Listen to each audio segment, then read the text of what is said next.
So we're talking about modern English or the so-called late modern English. Let's start. Its period from 19th century till today, our days. So it means that we are speaking modern English. Yeah? And what can we say about this language in general?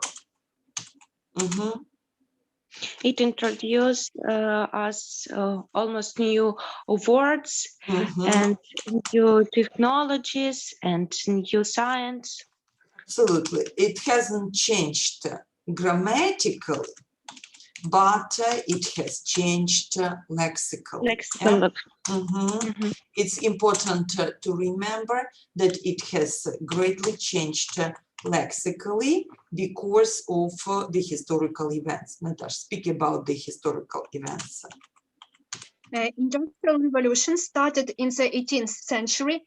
Many words appeared to name new ideas and new inventions, for example, technology, steam engine, electricity, telephone. Okay, where do these words were taken from? Where were these words taken from? Sorry. These words were taken from American language. Yeah, and Greek or Latin. Yeah? Greek or Latin. Okay, yeah. Yeah, British Empire. British became the biggest empire in the world, so many words from native languages were borrowed into the English language. For example, tomato, squash, potato. Okay, and where do we see these countries that were the part of the British Empire now?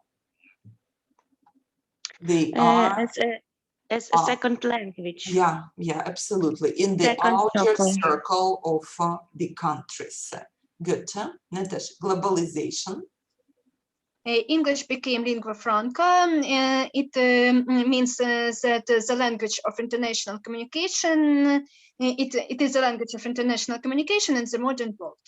Okay, yeah, and you remember probably that earlier we talked about different varieties, and now we call this language Globish. What is Globish? Yeah, it is global plus English. When we talk about modern language, modern English language, we often call it Globish. Okay, yeah. What are the language changes that happen to the language? Words are borrowed from all languages of the world due to the globalization process. For example, sushi, tori, vareniki, borscht, vyshtovanka, spaghetti, yo-yo, karate, aquaerobica. So we see that lots of words are a part of the Globish, of the global English, because now communication is with the whole world. Good. Natasha, next. At the same time, English developed a tendency to create a neologism in different ways. By combining the words or word stems that already exist in the language, for example, internet, international plus network, or Eurosceptic, Europe plus skeptic. By using acronyms, particularly with reference to military and governmental institutions. UNICEF. UNICEF acronyms, when we read the word like one word. So UNICEF, NATO, UNESCO. UNESCO, and shortened form TV, forms, for example, TV. By clicking the parts of the words, for example, popular prop, fanatic fan, by conversion of nouns into verbs and vice versa, a parent to babysit, a babysitter. Conversion is often coupled with derivation. For example, parenting, performing the function of a parent. Nouns are frequently derived from phrasal verbs. For example, to break out, a black out. By affixation, the most productive prefixes and suffixes today are on English on freedom, contractee, attendee, and Contractee, like contractor, but contractee, a person who is under the contract. Attend, відвідувати, attendee, той, хто відвідує. And IZE regulates, hospitalize. Okay, good. Lear, tell us about the varieties of modern English. It has three circles. First circles is ENL. English is a native language.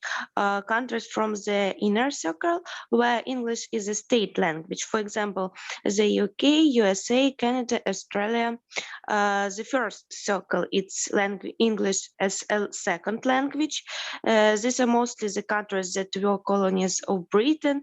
For example, India, South Africa, Zimbabwe. English is a second state language. There now, now their English is a second state language. And the most popular and many explorer, it's